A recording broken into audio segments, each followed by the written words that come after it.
बिस्मिल्लाहिर्रहमानिर्रहीम।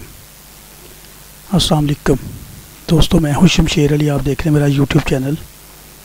दोस्तों, मैं आज आपको जो मेरा आज का जो टॉपिक है वो मैं आज आपको बताऊंगा कि लाहौर हाई कोर्ट में या किसी भी लोअर कोर्ट्स वगैरह में एडजमेंट की एप्लीकेशन कैसे फ़ाइल की जाती है और कैसे टाइप की जाती है। आज मैं इंशाल्लाह आपको एडजमेंट की एप्लीकेशन को ड्राफ्ट करने का तरीका, टाइप करने का तरीका और इसको फ़ाइल करने का तरीका आप ज़रूर बताऊँगा। दोस्तों, सबसे पहले एक देखें, ये एप्लीकेशन है।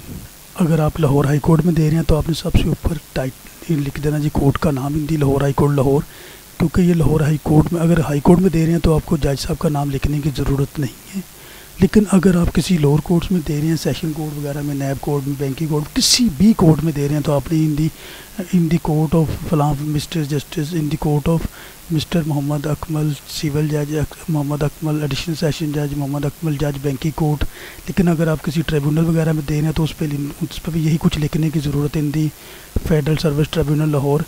और बाकी आप इसी तरह का ये सबसे ऊपर कोर्ट का नाम लिखने के बाद सेकंड पे जो आपने लिखना है वो अपने केस का नंबर लिखना है, क्योंकि ये हम एप्लीकेशन रीट पिटीशन में दे रहे हैं तो आपने इसलिए ये रीट पिटीशन नंबर मेंशन हमने कर दी। लेकिन अगर आप सूट में दे रहे हैं, किसी भी आपका जो भी मुतलका नंबर है वो आपने यहाँ पे केस का नंबर लिखना है जिस केस में आपने एप्लीकेशन ये फ़ाइल करनी है, एडजमेंट की एप्लीकेशन। नीचे आपने ये तीसरा जो है ये टाइटल लिखना है जी। ये देखिए, Sarfaraz Abbas versus government of Punjab, जो भी आपका टाइटल है वो आपने यहाँ पे मेंशन कर देना है। और नीचे ये देखिए जी, ये सारा कुछ कोर्ट का नाम, नंबर और टाइटल लिखने के बाद जो तीसरी लाइन लिखनी है, हम request for adjournment on behalf of petitioner. ये हम, क्योंकि ये पटिशन है, रिट पटिशन, हम इसलिए ये पटिशनर लिख रहे हैं। अगर ये सूट होता तो हम ये प्लेंटिफ लिखते, और अगर ये अपील होती तो हम एपिलांट लिखते। और एपिलांट अगर रिस्पोंडेंट की तरफ से होता तो एपिलांट में अपील में रिस्पोंडेंट ही होता है, और अगर सूट हो तो प्लेंटिफ और डिफेंडेंट होता है। तो ये हम पटिशनर की तरफ से, आप रिस्पोंडेंट की तरफ से होते हैं तो आप यहाँ पर रिस्पोंडेंट की तरफ से लिख लें। अगर आप डिफेंडेंट की तरफ से हैं तो वो लिख सकते हैं, और अगर आप एपिलांट की तरफ से हैं तो आप एपिलांट लिख सकते हैं। तो लिहाजा मैं ये देखें, ये मेरे, क्योंकि ये इसमें पटिशनर की तरफ से तो मैं लिख देता हूँ। दोस्तों, मैं जो मेन जो 2-3 वजूहात होती हैं मैं वो आप यहाँ पे इंशाल्लाह आज आपको सिखा देता हूँ कि कैसे इसको टाइप किया जाता है। 2-3 कॉज मैं आपको बता देता हूँ। वैसे तो कॉज बहुत ज़्यादा होती हैं, लेकिन वो आपने अपने हिसाब से कॉज मेंशन करनी है जो भी होगी। लेकिन जो जनरल कॉज है वो मैं इंशाल्लाह आपको बता देता हूँ। ये देखिए, ये करने के बाद आपने लिखना है कि रिस्पेक्टफुली शबीब, ये आपने ज़रूर मेंशन करना है यहाँ पे। ये क्योंकि कोर्ट के ओनर के लिए होता है जी। ये देखिए, अब 3 ही टोटल पैराग्राफ होते हैं, नंबर 1, नंबर 2 और नंबर 3। नंबर 1 में आपने लिखना जी, ये केस जो है ये that the above title case is pending before this honourable single bench fixed for hearing 24/6/2020 before this honourable court before mister justice Sajid. ये देखिए, जज साहब का नाम यहाँ पे मेंशन करना, मिस्टर जस्टिस साजिद, ये मैंने रेड कर दिया, हाईलाइट कर दिया, साजिद महमूद सेठी। इन सप्लीमेंट्री कॉज, किस में दे रहे हैं जी, कोर्ट के अंदर तो दे रहे हैं, लेकिन किस केस में, सप्लीमेंट्री कॉज लिस्ट में, ये सीरियल नंबर 3 पे लगा हुआ केस। ये देखिए जी, हमारा पहला पैराग्राफ जो पूरा हो गया, जहाँ पे सिर्फ हमने कोर्ट का नाम, डेट और जज साहब का नाम और केस का नंबर लिखना है कि केस किस नंबर पे, कॉज लिस्ट में किस नंबर पे मेंशन है। और जो सेकंड पैरा, ये जो पैरा होता है यहाँ पे हर एप्लीकेशन में आपने सेकंड पैरा पे आपने कॉज लिखनी है। मैं आपको 2-3 कॉज बता देता हूँ कि ये जो एक जनरल कॉज है कि जी वकील साहब बीमार हैं तो उनकी तबीयत ठीक नहीं है, वो आज नहीं आ सकते। That the undersigned counsel is not well and on bed rest, hence can not attend the hearing. ये आपने देखें जी कॉज लिख दी है। अब नंबर 3 पैरा जो है, अगर लिखना चाह रहे हैं कि जी वो पेज नहीं हो सकते कि जो कॉज लिखी है उस वजह से, that the undersigned counsel is therefore, इसकी वजह से unable to appear in the title case on, जो लगा हुआ है 24/6/2020 को, बिफोर दिस ऑनरेबल कोर्ट। नीचे आपने प्रेयर लिख लेनी। ये देखें जी, तीनों पैराग्राफ हमारे मुकम्मल हो गए। नीचे आपने प्रेयर लिख लेनी, prayer, it is there for respectfully prayed that the above title case may kindly be adjourn for any other suitable date. और अगर आपने यहाँ पे स्पेसिफिक डेट मांगना चाह रहे हैं तो वो लिख सकते हैं फॉर 25/6/2020, फॉर 26/6/2020।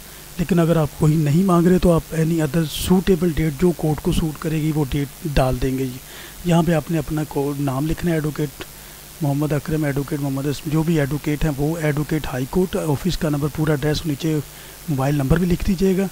और ये देखेंगे, इसी तरह की ये एक एप्लीकेशन मैंने आपको बता दी। अब ये जो सिर्फ जो वजह, जो कॉज है, सेकंड कॉज मैं आपको बता देता हूँ जी। ये सेकंड कॉज भी हम आ जाते हैं। कि पैरा वही ऐसी मेंशन करना अपने सेकंड कोर्स जो है ना वो है कि जी वो किसी दूसरे बेंच में या किसी दूसरी हाई कोर्ट में बिज़ी हैं, लाहौर हाई कोर्ट में। ये एक ख्याल ज़रूर रखिएगा कि अगर लाहौर हाई कोर्ट में केस है तो लाहौर हाई कोर्ट में अगर केस आपका दूसरी किसी कोर्ट में आप दे रहे हैं कि बिज़ी हैं, तो ये देखिएगा कि सुपीरियर का ख्याल रखिएगा कि यहाँ पे अगर जज साहब सीनियर हैं और वहाँ पे जूनियर जज साहब हैं, या आपका केस यहाँ पे पुराना है, ओल्ड केस है, या कोई मेन केस है जिस पे आर्गूमेंट्स चल रहे थे, पार्ट हेल्ड चल रहा था, तो आप इसको छोड़ के उधर नहीं जा सकते।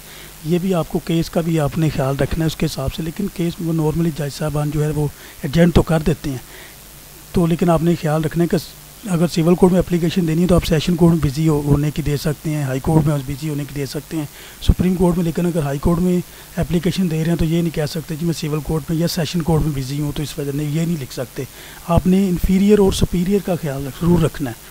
दैट दी देखिए जी, ये दूसरी कोर्स जो मैं आपको बता रहा हूँ, that the undersigned counsel is busy before honourable Islamabad high court, Islamabad title Mohammad Riyaz Wasid के title, before mister justice Amir Farooq साहब, regular cause list serial number 6।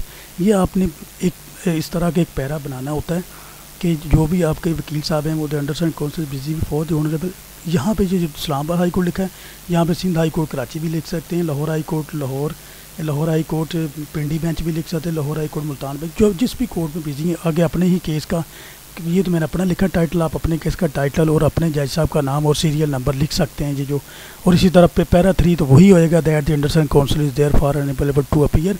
इसी तरह ये तीसरी मैं आपको कॉज बता देता हूँ जो जनरल जो लिखी जाती है कि जी that the undersigned counsel is unable to attend the said proceeding due to urgent family commitment, कि फैमिली कमिटमेंट की वजह से वो फैमिली कमिटमेंट में कुछ भी हो सकता है, उसको डिस्क्रिप्शन में ना भी लिखें, उसको पूरा ना भी लिखें कि जी कमिटमेंट में क्या हो रहा है, कि या को अगर कोई फैमिली कमिटमेंट में कोई बड़ी कुछ सेरेमनी है, वकील साहब की अपनी शादी है, बहन की, भाई की, बेटे की, बेटी की, फिर तो लिख सकते हैं। अगर वैसी कोई और वजह तो उसमें लिखने की, मेंशन करने की ज़रूरत नहीं है। फैमिली कमिटमेंट ही due to urgent family commitment ही लिखते हैं, इन इस्लामाबाद, इन लाहौर, इन जो जहाँ भी हैं वो इनफ होगा, वो काफ़ी होगा। तो उसके लिए सारा कुछ डिटेल लिखना ज़रूरी नहीं है, नीचे दे देखें वही चीज़ें सारा कुछ ऐसे ही आपने मेंशन करना है। तो दोस्तों मेरे ख्याल में आपने आज इंशाल्लाह देख लिया होगा कि हाई कोर्ट में या लोअर कोर्ट किसी भी कोर्ट में आपने एप्लीकेशन देनी है तो आपने यही फॉर्मेट रखना है। और अगर एक एप्लीकेशन होती है जनरल एडजमेंट की, जो लिखी जाती है कि जी मैं 10 दिन के लिए बाहर जा रहा हूँ, 20 दिन के लिए जा रहा हूँ, बहन की शादी, बेटी की, वो यहाँ पे ये लिखने की ज़रूरत नहीं, वो लिखा जाता है जी यहाँ पे लिखना अपनी टू डिप्टी रजिस्ट्रार, यहाँ पे लाहौर हाई कोर्ट लाहौर है तो लाहौर लिख लें जी, deputy registrar Lahore high court Lahore, यहाँ पे। और यहाँ पे लिखना ऐसे ही लिखना है, यहाँ पे रिक्वेस्ट फॉर जनरल एडजमेंट लिखना है ना। यहाँ पे अगर वो जनरल एडजमेंट देना चाह रहे हैं काफ़ी दिनों के लिए, ये एडजमेंट सिर्फ एक डेट के लिए। अगर आप जनरल देना चाह रहे हैं 8-10 दिनों के लिए, 20 दिनों के लिए, महीने के लिए, तो यहाँ पे लिख देना जी general adjournment on behalf of petitioner from, यहाँ पे फ्रॉम लिख देना जी 24/6 से लेके कहाँ तक। और यही इसी तरह आपने प्रेयर में भी चेंज कर लेना। तो उम्मीद है कि मेरे ख्याल आपको एप्लीकेशन एडजमेंट की जो है केस को मुलतवी कराने की एप्लीकेशन तो बनाना आ गई होगी। अगर आपने कुछ भी सीखा है मेरे इस चैनल से तो मेरे चैनल को, मेरी इस वीडियो को लाइक कर दें, शेयर कर दें और सब्सक्राइब कर दें। बहुत शुक्रिया, अल्लाह हाफ़िज़।